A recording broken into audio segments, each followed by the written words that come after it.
ان کو پتا ہے کہ اگر رسول اللہ صلی اللہ علیہ وآلہ وسلم کی تعلیمات پھر سے دنیا پر نافذ ہو گئیں تو پھر نہ نظام ملوکیت باقی رہے گا، نہ نظام سرمایہ داری اور نہ ہی سودی نظام۔ دنیا بھر کی قوتیں کوشش کر رہی ہیں کہ کہیں مسلمانوں کا دین پھر سے بیدار نہ ہو جائے، ان کو دنیا میں مصروف رکھیں لیکن ان کو دین محمدی سے دور رکھا جائے۔ اقبال کے اشعار ہمارے لیے ایک بار پھر سے مشعل راہ ثابت ہو سکتے ہیں۔ شاعر مشرق نے اسلام کی اعلیٰ اقدار کا نفاذ اور فروغ کو عالم انسانیت کی بقا اور تحفظ کے لیے ضروری قرار دیا تھا۔ اقبال نے اپنی نظم اس وقت تحریر کی تھی جب برصغیر پاک و ہند کے مسلمان ذبح حالی کا شکار تھے، اور آج کئی دہائیوں کے بعد ریاست پاکستان ایک بار پھر مشکل وقت سے گزر رہی ہے۔ ہم قرآن و سنت کی تعلیمات سے کوسوں دور جا چکے ہیں۔ آج کا حکمران طبقہ شرعی قوانین کے نفاذ سے گھبراہٹ کا شکار ہے۔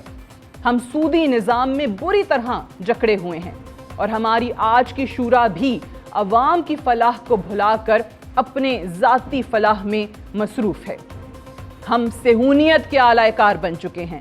آزادی کے باوجود ہم غلامانہ ذہنیت کے مالک ہیں، اور ہم نے اپنے گھر کے فیصلے کے تمام اختیارات کسی اور کے حوالے کر دیے ہیں۔ ہمیں سمجھنا ہوگا ہماری فلاح نظام مصطفیٰ اور اللہ کی حاکمیت میں ہے۔ انسانی حاکمیت میں ہماری فلاح کسی صورت ممکن نہیں۔ ہمارا معاشرہ ایک انقلاب کا متلاشی ہے، اور انقلاب محمدی میں ہی ہماری فلاح پنہاں ہے۔ آج اسی موضوع پر بات کرنے کے لیے مجھے ایک ریناؤنڈ اسکالرز کا بڑا زبردست پینل جوائن کر رہا ہے۔ اسلام آباد میں ہمارے ساتھ راضیہ نوید صاحبہ ہیں، ریناؤنڈ اسکالر ہیں اور پی ایچ ڈی بھی کر رہی ہیں اسلامک اکنامکس میں۔ بہت شکریہ آپ کی تشریف آوری کا۔ ہمارے ساتھ کراچی میں شاہ اویس نورانی صاحب موجود ہیں، سربراہ ہیں جمعیت علماء پاکستان کے۔ شاہ صاحب آپ کو بھی پروگرام میں خوش آمدید کہتے ہیں، بہت شکریہ آپ کا۔ اور ہمارے تیسرے مہمان لاہور سے مفتی ڈاکٹر خلیق الرحمان صاحب موجود ہیں، معروف مذہبی اسکالر ہیں۔ مفتی صاحب آپ کو بھی خوش آمدید کہتے ہیں۔ مفتی صاحب، اگر میں آپ ہی سے آغاز کروں، یہ جو ہم نے ابھی بات کی ہے کہ 76 برس کے بعد بھی آج ہم یہ بات کرنے پر مجبور ہیں کہ یہ ملک جو اسلام کے نام پر بنا، یہاں پر اسلامی اقدار کا فروغ نہیں ہو سکا، جو حاکمیت صرف اور صرف اللہ کی ہے، جو کہ آپ کے آئین کے اندر بھی پریمبل کے اندر موجود ہے، اور وہ تمام کے تمام اختیارات آپ کے انسان، آپ کے حکمران بطور امانت استعمال کرتے ہیں، اگر اس میں کہیں کسی جگہ سے بھی کوتاہی برتی جا رہی ہے اور یہ ملک مسلسل زوال کا شکار ہو رہا ہے، تو اس کا قصوروار آپ کس کو سمجھتے ہیں؟ بسم اللہ الرحمن الرحیم۔ سعدیہ بہن، آپ نے بات کرتے ہوئے دکھتی رگ پہ ہاتھ رکھ دیا، پری ایمبل۔ جی دیکھیں، میں قانون کا طالب علم بھی رہا ہوں، پڑھاتا بھی رہا ہوں۔ پری ایمبل کی حیثیت کیا ہے؟ پاکستان بنا، پاکستان لا الہ الا اللہ کے نام پہ بنا، اور نعرہ لگانے والوں کی بہت بڑی تعداد، جس میں ہمارے جاگیردار تھے، فیوڈلز تھے۔ بدقسمتی سے وہ لوگ جن کے پاس اختیارات آنے تھے اور اختیارات شفٹ ہو جانے تھے، وہ مخلص نہیں تھے۔ ان میں چند ایک مخلص تھے، اور کچھ ایسے بھی تھے جنہوں نے صاف کہہ دیا کہ ہمارے جیب میں جو سکے پڑے ہوئے تو کھوٹے ہیں۔ جی، عوام مخلص تھی، عوام نے ماؤں بہنوں کی قربانیاں دیں اور جانوں کی قربانیاں دیں، اپنے مال، اپنی دولت، عزت و آبرو تک کی قربانیاں دے دیں۔ بالکل۔ لیکن جن کے ہاتھ میں قیادت تھی، ان میں بہت بڑی تعداد اسلام سے مخلص نہیں تھی۔ انہوں نے یہاں آ کر اس خطے میں اپنے اختیارات کو حاصل کرنا تھا۔ یہی وجہ ہے کہ میری بہن آپ دیکھ لیں، پاکستان کا مطلب کیا، لا الہ الا اللہ، یہ ایک قسم کا ہم نے موچی دروازے کا نعرہ بنا دیا تھا۔ یہی وجہ ہے میری بہن، جب پاکستان بنا تو پاکستان میں لا الہ الا اللہ کا نظام نافذ کرنے کی بجائے یہاں 1935 ایکٹ کو نافذ کیا گیا۔ میں قانون کا ایک چھوٹا سا طالب علم، کتنی افسوس کی بات ہے۔ اور 1935 ایکٹ کو نافذ کرنے کے بعد پاکستان کی جو سیاسی تحریک چلی، اس میں جو ہر مسلک کے دیوبندی، بریلوی، اہل حدیث علماء پیش تھے، انہوں نے جب سیاسی جماعت پر دباؤ ڈالنا شروع کر دیا کہ بھائی ہم نے تو عوام سے وعدے کیے تھے کہ یہ پاکستان اسلام کے نام پہ بنا ہے، اور آپ نے تو 1935 ایکٹ کا نفاذ کر دیا، کہاں ہے اسلام جس کے لیے مسلمان ماؤں بہنوں نے سب نے قربانیاں دیں؟ تو آپ اندازہ کر لیں کہ اس ملک میں پری ایمبل کے طور پر سعدیہ بہن قرارداد مقاصد پاس نہیں ہو رہی تھی. جب قرارداد مقاصد آپ اسمبلی کے ریکارڈ کو دیکھ لیں, پری ایمبل کے طور پر جب پاس ہونے جا رہی تھی, باقاعدہ واک آؤٹ کیے گئے, ہندوؤں نے واک آؤٹ کیا, ہندو ممبرز نے واک آؤٹ کیا. پاکستان کا پہلا وزیر قانون بھی نان مسلم تھا, پاکستان کا پہلا وزیر خارجہ بھی نان مسلم تھا, پاکستان کا پہلا وزیر تعلیم بھی غالباً نان مسلم تھا. جو کیبنٹ تھی اس کا یہ حشر نشر تھا. قرارداد مقاصد پاس نہیں ہو رہی تھی, لوگ واک آؤٹ کر رہے تھے اور مسلم لیگی ارکان ان کو منا کر لا رہے تھے کہ بھائی آپ پرواہ نہ کریں, آپ کو کچھ بھی نہیں ہوگا. پھر پریمبل کے طور پر مولانا شبیر احمد عثمانی کی قیادت میں تمام جتنے بھی ہمارے مسالک اس ملک میں بستے ہیں انہوں نے پریمبل کے طور پہ پاس کروائی, آرٹیکل نہیں بنا. ٹھیک, اسی گفتگو کو آگے بڑھاتے ہوئے میں اگر اویس نورانی صاحب کی طرف بھی جاؤں, شاہ اویس نورانی صاحب یہ بتائیے گا کہ آپ کا جب انٹروڈکشن ہم کرواتے ہیں ایک سربراہ جمعیت علماء پاکستان کے طور پہ تو بالکل اپنی جگہ پر, آپ کا میں آفیشیل ٹویٹر ایکس ہینڈل جو اب ایکس ہو گیا ہے وہ دیکھ رہی تھی, تو اس میں آپ نے لکھا ہے کہ ہمارا جو مشن ہے وہ نظام مصطفیٰ کا قیام ہے, اور ساتھ ہی آپ لکھتے ہیں ڈیموکریٹ. اوبویسلی جو ڈیموکریسی ہمارے ہاں, جو سسٹم ہمارے ہاں رائج ہے, اس سسٹم کے ہوتے ہوئے جس سسٹم کا آپ حصہ ہیں, آپ کو لگتا ہے کہ واقعی نظام مصطفیٰ آپ لا سکتے ہیں؟ بسم اللہ الرحمن الرحیم. شکریہ سعدیہ, آپ نے پروگرام میں مدعو کیا. بالکل where there is a will there is a way, اور یہاں پہ میں یہ ضرور کہوں گا کہ مجھ سے قبل جو ساتھی جتنے بھی ہسٹری بیان کر رہے تھے, میں اس میں ضرور یہ کہوں گا کہ پاکستان بننے سے پہلے ہزاروں علماء کرام نے ہندوستان کے اندر یہ طے کیا کہ پاکستان بنے گا اور ہم پاکستان بنائیں گے. اور اس وقت میرے دادا مولانا عبدالعلیم صدیقی رحمۃ اللہ علیہ نے قائد اعظم صاحب کے ساتھ میٹنگ بھی ہوئی اور اس میں طے کیا. پھر بعد میں ایک کانفرنس ہوئی ہندوستان میں جس میں یہ ڈکلیئر کیا گیا کہ اگر قائد اعظم محمد علی جناح اپنے موقف سے دستبردار بھی ہو گئے کہ پاکستان بنے گا یا نہیں بنے گا, ہم ضرور پاکستان بنا کے چھوڑیں گے. اچھا. اور اس کے بعد پاکستان جب بن گیا تو پاکستان کی پہلی عید کی نماز قائد اعظم محمد علی جناح رحمۃ اللہ علیہ نے میرے دادا کے پیچھے یہاں کراچی میں پڑھی. اب اسلام کے نام پہ جو ملک حاصل ہوا, جس کے قانون سازی اگر آپ آئین 227 ایکٹ کو چھوڑ کے دیکھیں اس کے اندر تو ساری چیزیں موجود ہیں. نظام مصطفیٰ کا نفاذ اس ملک کے اندر سلوشن سب کو دیتا ہے, مگر ایک ڈیموکریٹک پروسیس کیونکہ اس ملک میں موجود ہے تو ہم ایک پیرالل نظام نہیں چلانا چاہتے. ہم یہ کہتے ہیں کہ عدل اور انصاف کا معیار جو ہے وہ مکمل طور پہ واضح طور پہ ہونا چاہیے. پاکستان کے اندر بدقسمتی سے یہاں میں یہ ضرور کہوں گا, I do not want to be harsh on it, but میں یہ ضرور کہوں گا کہ پاکستان میں اسلام کی جو تقسیم اور تشریح دی گئی ہے وہ اس طرح نہیں دی گئی جس طرح ہونی چاہیے تھی. مثلا یہاں تقسیم در تقسیم کیا گیا لوگوں کو مسلکی حوالے سے اور اسکول آف تھاٹ کے حوالے سے, چھوٹے چھوٹے مسائل کی بنیاد کے اوپر دین کو, اسلام کو تقسیم کیا گیا اور اس میں فرقہ بندی بہت زیادہ کر دی گئی, جس کے نقصانات آج پاکستان اٹھا رہا ہے. ایک ایکسٹریم جو پاکستان میں رائٹ ونگ ہے اور ایک ایکسٹریم ہے لیفٹ ونگ ہے. تو سوسائٹی کا جو بیلنس ہے وہ ڈس بیلنس ہو چکا ہے. ایک لوگ ہیں جو بالکل ایکسٹریم لیول پہ دینی طبقہ ہے, اور ایک جو لیول ہے وہ بالکل ایکسٹریم لیول پہ ڈفرینٹ لیفٹسٹ کی طرف ہے جو بالکل لبرل ہے. ٹھیک ہے, رائٹ ونگ سے شکایت ہے نہ لیفٹ ونگ سے, مگر سوسائٹی کے اندر جو بیلنس تھا وہ ختم ہو گیا. وہ ختم اس لیے ہوا کہ آج آپ دیکھ رہے ہیں اس کی صورت اختیار جو کر رہی ہے کہ موب کی صورت میں لوگ ایک دوسرے کی جان کے دشمن ہیں. عام آدمی زندگی میں کوئی, اب میں چھوٹا سا حوالہ دیتا ہوں, فیصل آباد میں میرے خیال سے واقعہ ہوا تھا. کچھ لوگوں نے, ایک بہن ہماری کھڑی تھی بیچاری, اس نے کوئی کرتا پہنا تھا, لوگ اس کو نوچنے کے لیے آ گئے تھے. تو چلیں there was a smart lady officer enough, she managed, اور وہ سارا مینیجڈ ہو گیا تھا. ادروائز تو آپ صورتحال پورے کراچی سے لے کے خیبر تک دیکھ لیں. اس طرح کے لوگ پاکستان میں تفریق کے لیے لانچ کیے گئے, ان کو پلانٹ کیا گیا کہ وہ سلوگنز جو ہمارے اسلام کے, جو شاعر اسلام کے ہیں, جو صحیح معنوں میں واضح طور پہ قرآن اور سنت کے ساتھ ہیں، مگر ان کو اس طرح ڈیمولش کر دیا گیا کہ زد عام ہو کر پھر وہ پشاور کا کیس، پھر وہ سرگودے کا کیس، پھر وہ کراچی کا کیس، ہر جگہ ایک کیسز ہوتے جا رہے ہیں. اور یہی وجہ ہے کہ سوسائٹی ڈس بیلنس ہے، سوسائٹی میں بیلنس نہیں ہے. تو اسلام کی تشریح تو صحیح ہوئی ہے. اب آپ یہاں پہ یہ دیکھیں اسلامی نژادی کونسل ایک ادارہ موجود ہے، اس کے تھرو نہیں ہوتا ہے. وہ اگر وہاں سے پارلیمنٹ کوئی چیز بھیجتا ہے تو اس کی کوئی امپلیمنٹیشن نہیں ہوتی ہے. جمعے کے جو خطبے ہوتے ہیں ٹھیک ہے، ان کو ذرا نوٹ کیا جائے کہ کس قسم کے فاشسٹ قسم کے خطبے بیان کیے جاتے ہیں کچھ جگہوں کے اوپر. اوکے، ان کی روک تھام کریں. جو لوگ یہاں پہ برین واشنگ کرتے ہیں ان کی روک تھام کریں. جو مشینری ہمارے بچوں کو تباہ کرنے کے لیے استعمال ہو رہی ہے وہ دیکھا اس کو روکا جائے. صحیح ہے. اور یہ اسلام فاشزم کی اور دین فاشسٹ کی قسم کی صحیح جو mentality ذات نہیں انٹرپریٹیشن چلے گی. ہے وہی لوگوں تک پہنچائی جائے. ٹھیک ہے، موونگ آن. راضیہ صاحبہ مجھے بتائیے، ابھی ڈیموکریسی کی بات ہوئی، ہمارے کتنے پارلیمنٹیرینز موجود ہیں اور ہم بڑے عرصے سے دیکھ بھی رہے ہیں جو اس سسٹم کا حصہ ہیں، جو پارلیمنٹ کے اندر ہمیں نظر آتے ہیں.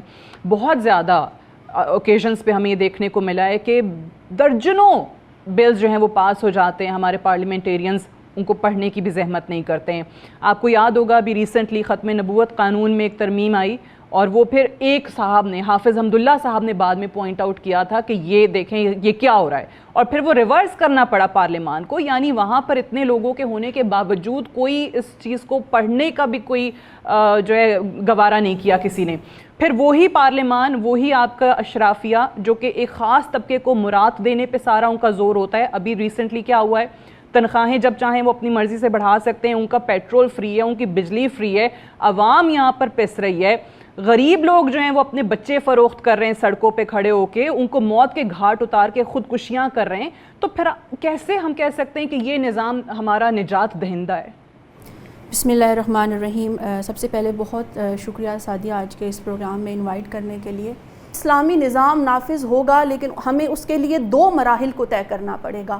نمبر 1 کہ کتاب و سنت کی بنیاد پر فکری اجتہاد کرتے ہوئے سیاسی، معاشی، سماجی، معاشرتی اور اخلاقی ڈھانچے میں انقلاب برپا کرنا ہوگا. یہ پہلا مرحلہ ہے. قوانین کی بات ہم بعد میں کریں گے، اس لیے کہ جب سرکار دو عالم صلی اللہ علیہ وآلہ وسلم نے اپنے چند صحابہ کے ساتھ مکہ سے مدینہ کی طرف ہجرت کی تھی تو وہاں پر جاتے ہی اسلامی سزاؤں کا نفاذ نہیں ہوا تھا، سود کو منع نہیں کیا گیا تھا، حج کے احکام نازل نہیں ہو گئے تھے، روزے کے احکام نازل نہیں ہو گئے تھے. سب سے پہلے آقا دو جہاں صلی اللہ علیہ وآلہ وسلم نے وہاں پر مدینہ کے معاشی نظام کو مضبوط کیا تھا اور مواخات مدینہ کی بنیاد رکھ کر ہر انصار کو یہ حکم دیا کہ آپ نے اپنے ساتھ ہر مہاجر کو اپنی جائیداد ہے، مال ہے، گھر ہے، آپ کے جو بھی ایسٹس ہیں آپ نے اس میں ان کو ساتھ شامل کرنا ہے.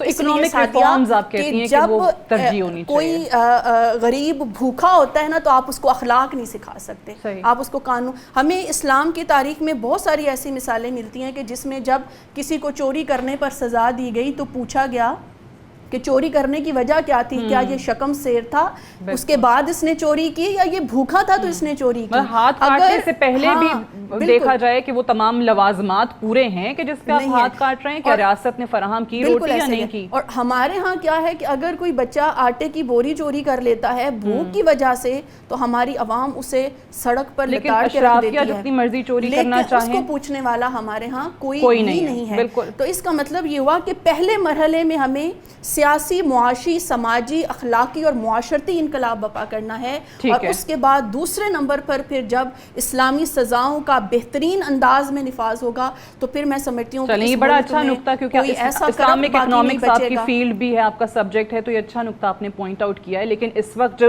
انفارچونیٹلی جس سرمایہ داری نظام کے اندر، جس سودی نظام کے اندر ہم جکڑے ہوئے ہیں اور پھر وہ ہم پہ مسلط کیا جاتا ہے. ہمارے لوگ کتنے جو ابھی بھی دیکھ لیں بجٹ کیا ہے، آئی ایم ایف نے آپ کو تیار کر کے دے دیا، یہی ہم بات کر رہے ہوتے ہیں، سارے ٹیکسز، سارا بوجھ غریب آدمی پر آ رہا ہوتا ہے. تو اس میں حکمران قصوروار ہیں، ان کے لیے کیا حکم ہے، ذرا اس پہ بھی بات کرتے ہیں. مجھے ایک بریک لینی ہے اور بریک سے واپس آئیں گے. تو جیسے آپ جانتے ہیں کہ ہمارے اس پروگرام میں مختلف یونیورسٹیز کے اسٹوڈنٹس موجود ہوتے ہیں. بریک سے واپس آ کر فلور ان کے سوالوں کے لیے اوپن کریں گے، ہمارے پینل کے آگے وہ اپنے سوال رکھ سکیں گے.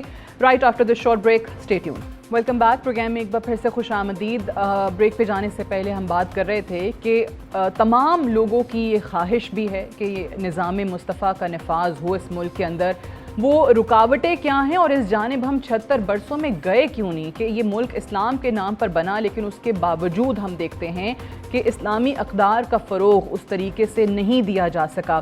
ابھی بریک پہ جانے سے پہلے بات ہوئی تھی کہ اس سے پہلے آپ جو سیاسی، سماجی، معاشی ڈھانچہ ہے اس کو تبدیل کریں اور پھر آپ اسلامک قوانین کے نفاذ کی بات کریں یا ان سزاؤں کے نفاذ کی بات کریں جس پہ صرف اور صرف توجہ زیادہ دی جاتی ہے بہت سارے لوگوں کی طرف سے. یہ راضیہ صاحبہ کا نقطہ تھا، اس پہ مزید بھی ہم بات کریں گے.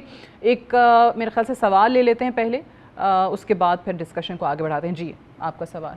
السلام علیکم، میرا نام دانش زہرا اور میں BBA کا اسٹوڈنٹ ہوں. جی میرا کویسچن مفتی صاحب سے یہ ہے کہ پاکستان کلمے کی بنیاد پر بنا تھا، تو یہاں پر کوئی سیاسی لیڈر اپنے جلسے میں اگر کوئی اسلامک ٹچ دیتا ہے اسے میڈیا پر بھی تنقید کا نشانہ بنایا جاتا ہے اور سیاسی طور پر بھی.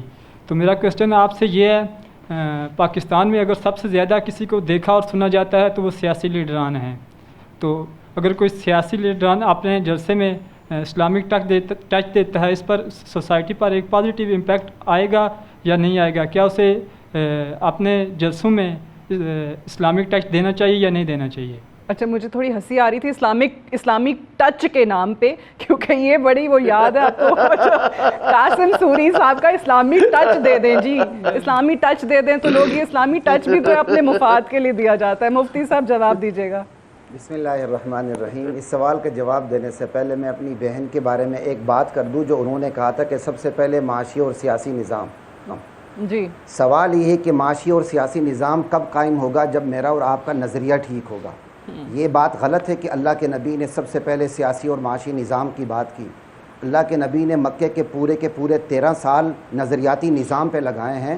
قولوا لا الہ الا اللہ تفلحوا پہ لگائے ہیں. جب نظریہ ٹھیک ہوا اور جواب دہی کا احساس پیدا ہوا تب سیاسی اور معاشی نظام آیا. اب میں آتا ہوں جی اسلامک ٹچ کی طرف. جی میرے بھائی نے بات کی BBA کے اسٹوڈنٹ اسلامک ٹچ کی، تو میں انہیں کہنا چاہتا ہوں یہاں جتنی بھی میری بہنیں بیٹھی ہوں، یہ بھائی بیٹھے ہوئے ہیں، یہ اسلامک ٹچ کی روایت پاکستان بننے کے ساتھ ہی شروع ہو گئی تھی، بلکہ پاکستان بننے سے پہلے 46 کے انتخابات کو دیکھ لیں.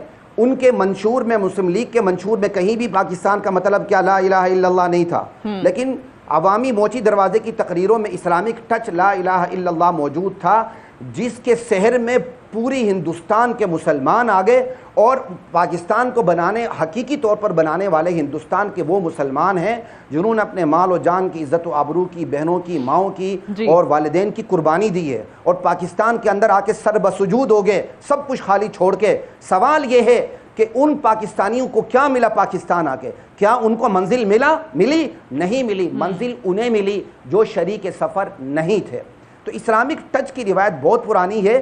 ہمارے ہاں شروع سے میری بہن ایسا اسلامک ٹچ دیا گیا کہ کسی حکمران نے کسی کے باپ دادوں کے پیچھے نماز پڑھ لی اور کسی حکمران نے مغرب اور مشرق میں کسی کے باپ دادوں کے ہاتھے پاکستان کے جھنڈے لہرا دیے اور ہمارے مولوی صاحبان خوش ہو گئے کہ یہ دیکھیں جی ہم سے جنازے پڑھوائے گئے ہیں اور ہمارے پیچھے نمازیں پڑھی گئی ہیں، مشرقی اور مغربی پاکستان میں ہم سے جھنڈے لہرائے گئے ہیں. بھائی خدا کے لیے، نہ آپ مولانا ظفر احمد عثمانی سے جھنڈے لہراتے، نہ مولانا شبیر احمد عثمانی صاحب جھنڈے لہراتے، نہ میرے جو محترم یہاں نورانی صاحب بیٹھے ہوئے ہیں ان کے دادوں کے پیچھے آپ نماز پڑھتے، آپ کچھ بھی نہ کرتے. آپ خدا کے لیے 1935 ایکٹ کی جگہ پاکستان کا وہ نظام جو سب سے پہلے مدینے میں نافذ ہوا تھا، آپ اس کو منوان نافذ کرتے. آپ نے نافذ نہیں کیا اور نعرے لگانے والے ہی بھاگ گئے. جب ان سے کہا گیا آپ نے نعرہ لگایا تھا آپ پاکستان میں اسلام کو نافذ کریں، تو جواب کیا دیا جاتا ہے؟ کس مولوی کا اسلام نافذ کریں، کس فرقے کا اسلام نافذ کریں، کس مسلک کا اسلام نافذ کریں؟ ظالموں تمہیں شرم آنی چاہیے. تم نے نعرہ لگایا تھا پاکستان میں اسلام نافذ ہوگا، اب تم بتاؤ پاکستان میں اسلام نافذ کیسے ہوگا؟ تم نے جان کہہ کر، تم لوگوں نے یہ جان چھڑائی ہے. مجھے بتائیں میری بات نہیں بہن آخری اسلامی ٹچ نہ کریں. جی مکمل کیجئے مفتی صاحب. نہیں آخری بات میری بات سنیں. سود میں کس مسلک کا اختلاف ہے کہ سود حرام ہے؟ بے حیائی میں کس مسلک کے خلاف ہے کہ مجرے حرام ہے, بے حیائی حرام ہے؟ 19 سال بعد آپ کی اسلامی کونسل نے سود کے خلاف فیصلہ دیا کہ 2027 تک ملک کو پاک کریں. 19 سال لگ گئے مفتی صاحب, آپ کی ریاست چلی گئی تھی اپیل میں. پاکستان کے تمام مسالک نے اسلامی دستور کے نفاذ کا سارا طریقہ کار, ڈھانچہ, تفصیل تیر کر کے اسلامی نظریاتی کونسل کے ہاتھ میں دیکھے بیٹھے ہوئے ہیں, اور اسلامی نظریاتی کونسل کے ہاتھ پاؤں کٹے ہوئے ہیں. ٹھیک ہے, چلیں میں ایک چلیں بالکل باتیں ہیں جی, یہ منافقت ہے. منافقت ہے جی. سوال آپ کا. السلام علیکم. وعلیکم. آئی ایم نائرہ صبر فرام انٹرنیشنل اسلامک یونیورسٹی. میرا سوال یہ ہے کہ ہمارے ہاں فرقہ واریت اتنی زیادہ ہے, خاص طور پر پاکستان میں. اگر یوتھ میں سے میں اپنا کوئی مسئلہ لے کر جاتی ہوں ایک عالم کے پاس, تو وہ اس کو اپنے مطابق بیان کریں گے, اپنے مسلک کے مطابق اس کو بیان کریں گے. وہی مسئلہ اگر میں کسی دوسرے عالم کے پاس لے کر جاتی ہوں تو وہ اس کو اپنے مسلک کے حساب سے, اپنے مسلک کے مطابق اس کو بیان کریں گے. تو یہاں تو پھر میں ڈیوائیڈ ہو گئی, میرا مائنڈ ڈیوائیڈ ہو گیا کہ کون صحیح کہہ رہا ہے. بالکل. اور اس کے علاوہ ہمارے جو علماء کرام ہیں وہ خود اس معاملے میں ڈیوائیڈڈ ہیں. تو وہ یوتھ کو کس بہاف پہ بلیم کرتے ہیں کہ ہماری جو نوجوان نسل ہے وہ دین سے دور ہوتی جا رہی ہے, اور آگے جو ملک کی بھاگ دوڑ ہے وہ ان کے ہاتھ میں ہے, تو یہ کیسے سنبھالیں گے؟ ٹھیک ہے, آپ کا نقطہ یہ کہ دین صحیح معنوں میں آپ تک پہنچ نہیں رہا, سکھایا نہیں جا رہا, اس کی انٹرپریٹیشن آپ تک صحیح نہیں پہنچ رہی ہے, مختلف اوپینینز آ رہی ہیں, سو یوتھ کنفیوزڈ ہے. یہ اویس نورانی صاحب, یہ سوال اس کا جواب آپ دیجیے گا, آپ نے پہلے بھی بات کی تھی فرقہ واریت کے حوالے سے. پہلی سب سے بڑی ضروری امپورٹنٹ چیز یہ ہے کہ نظام تعلیم ہی پورا پاکستان میں ایک جیسا نہیں ہے. جو بچہ لمز میں پڑھ رہا ہے, یا جو بچہ گرامر سکول میں پڑھ رہا ہے, یا جو بچہ گورنمنٹ سکول میں پڑھ رہا ہے, اس کو تینوں کو مختلف تعلیمیں دی ہوئی. یہاں پہ اگر آپ پرانے زمانے میں چلے جائیں, پاکستان کے اندر, پاکستان بننے کے بعد جتنے بھی کرسچن مشنری سکولز تھے وہاں پہ پڑھائی سکھائی جاتی تھی.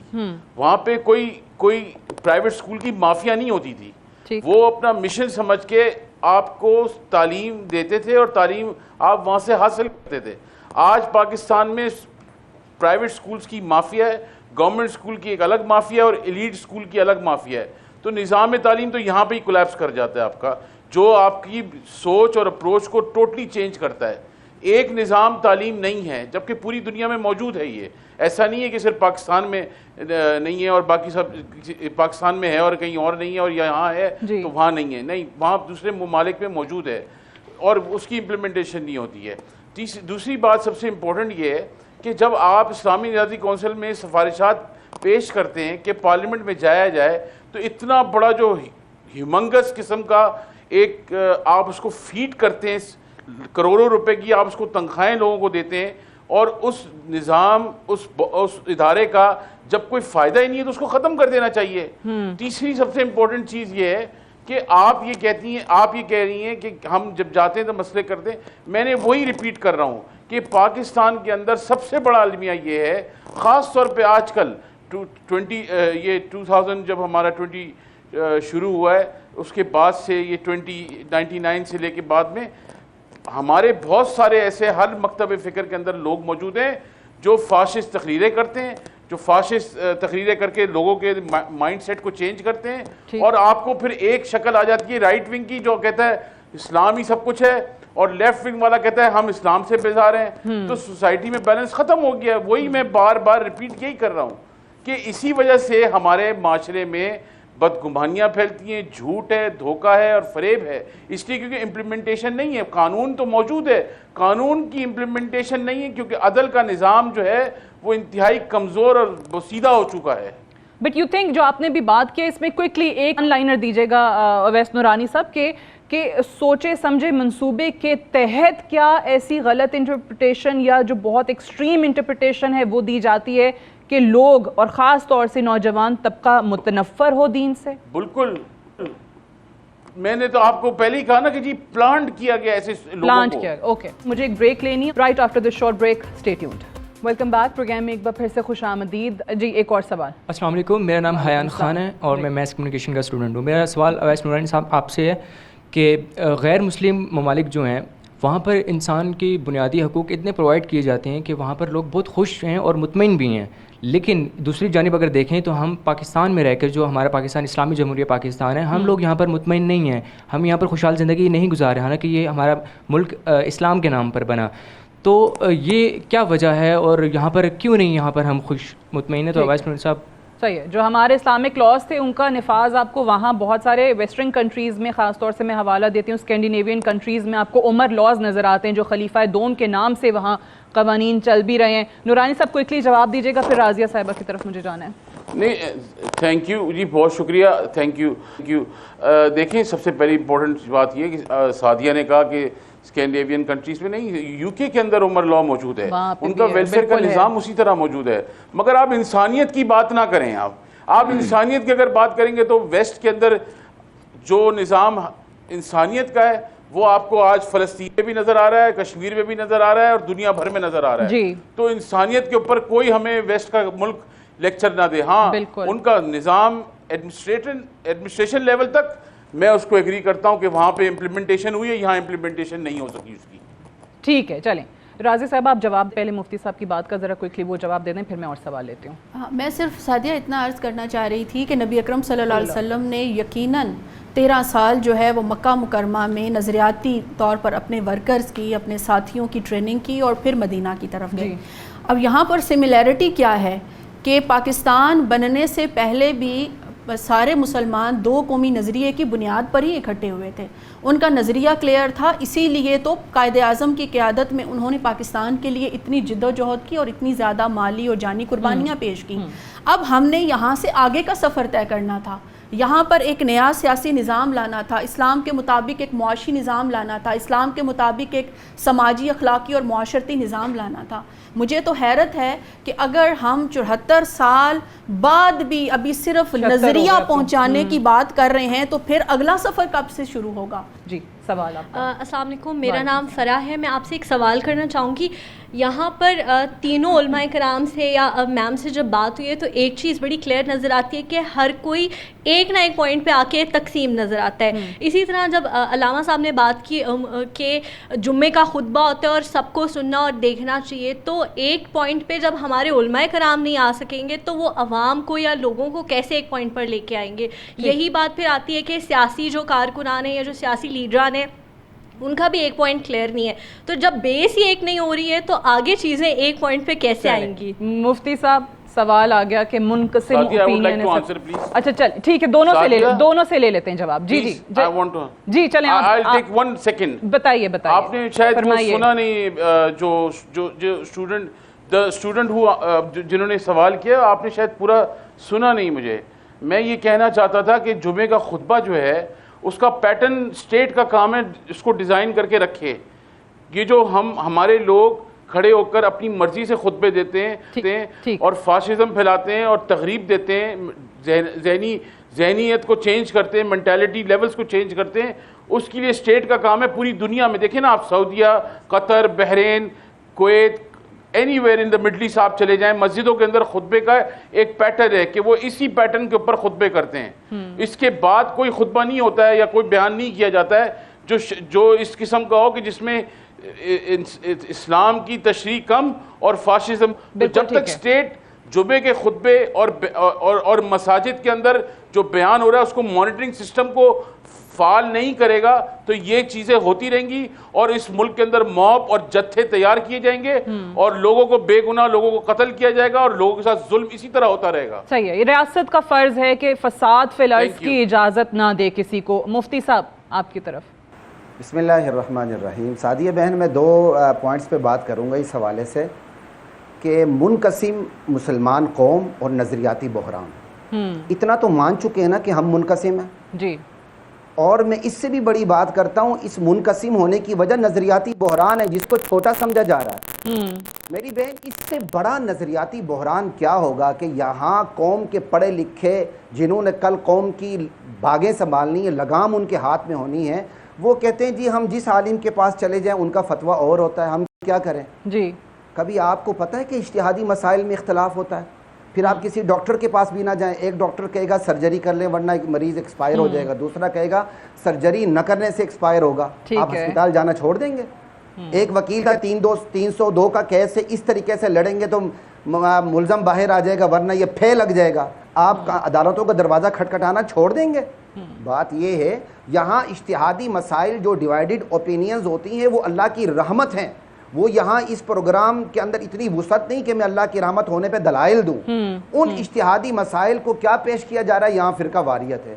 بھائی میں رفع دین کر کے نماز نہیں پڑھتا, آپ پڑھتے کیا تکلیف ہے؟ چھوٹے چھوٹے مسائل پہ لڑنا جو اجتہادی ہیں ان پہ لڑنے کی گنجائش نہیں ہے, لیکن جہاں تک نظریاتی باتیں ہیں ان پہ کوئی کمپرومائز نہیں ہوتا. توحید, رسالت, آخرت. آپ جواب دینا چاہ رہی ہیں رازیہ صاحبہ, اسی کو ذرا ایڈ کر لیجیے گا. ٹائم بھی ہمارے پاس تھوڑا ہے, کلوز بھی یہیں پہ کریں گے کہ ہم پاکستانی تو ویسے بہت ساری چیزوں میں جو تقسیم ہیں ہی, جو ہمارا اپنا نظریہ ہے اس کو لے کر بھی ہم بڑی عجیب اوپینین سن رہے ہوتے. اسلامک لاز کے خلاف بھی آپ کو دلائل کچھ لوگ اس ملک کے اندر دیتے ہوئے نظر آتے ہیں. سو پھر وہ جو امت اور خلافت کا کانسیپٹ ہے وہ تو بھول ہی جائیں نا, وہ تو پھر بڑی دور کی بات ہے کہ یہاں پہ ہمارے لوگ جو ہیں اکٹھے ہی نہیں ہو رہے ہیں. اسلامک کنٹریز 58 ہیں, آپ دیکھ لیں فلسطین میں جو کچھ ہو رہا ہے, کیا کیا ان لوگوں نے, کہاں پہ اکٹھے ہوئے ہیں, کہاں پہ کوئی یونٹی نظر آئی ہے آپ کو؟ ان مسلمانوں کے لیے کس نے آواز اٹھائی ہے؟ تقسیم در تقسیم اس طرح سے طبقاتی تقسیم ہوتی چلی گئی, مسلکی تقسیم ہوتی چلی گئی کہ ہم اس کا شکار ہو گئے اور ہم ایک قوم کی صورت میں سامنے ابھر کر نہیں آ سکے.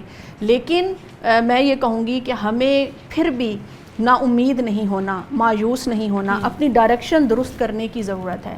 اپنی زندگی کے کچھ بلٹس پوائنٹس میں آپ یوں سمجھ لیجئے کہ ہمیں اپنا مقصد, اپنا نظریہ حیات اسے واضح کرنے کی ضرورت ہے, اور اس کے لیے نوجوان نسل کو وقت نکالنا پڑے گا. سعدیہ دیکھو, جس طرح سے ہم اپنے آپ کو فیوچر میں کمائی کرنے کے لیے یہ مشق کرتے ہیں نا کہ یہ ڈگری لے لی, یہ ڈگری لے لی, یہ ڈگری لے لی, ہمیں سوچنا پڑے گا کہ ہم دین کو سمجھنے کے لیے کتنا وقت نکال رہے ہیں. اگر ہم وقت بھی نہیں نکال رہے اور اس کے بعد ہم یہ جو ہے اعتراض کریں یا یہ سوال اٹھائیں کہ ہمیں اس دین کی سمجھ ہی نہیں آتی ہے, تو سوال تو آپ سے کیا جائے گا نا کہ 24 گھنٹوں میں سے کتنا وقت آپ نے اپنی ذات کو, اپنی یونیورسٹی کو, اپنی تعلیم کو دیا, اور کتنا وقت آپ نے اللہ کے دین کو سمجھنے کے لیے دیا, جس کے بارے میں کہا گیا کہ دنیا کی کامیابی بھی اسی دین کے ساتھ وابستہ ہے اور آخرت کی کامیابی بھی اسی کے ساتھ وابستہ ہے. بالکل. بہت بہت شکریہ رازیہ نوید صاحب آپ کا, شاہ اویس نورانی صاحب آپ کا, اور مفتی ڈاکٹر خلیق الرحمان صاحب آپ کا بھی پروگرام میں جوائن کرنے کے لیے. بہت زبردست سیر حاصل بحث رہی آپ لوگوں کے ساتھ, اور جوابات بھی آپ لوگوں نے بھرپور دیے ہمارے اسٹوڈنٹس کے. آج کے لیے اتنا ہی, مجھے اجازت دیجیے, خدا حافظ.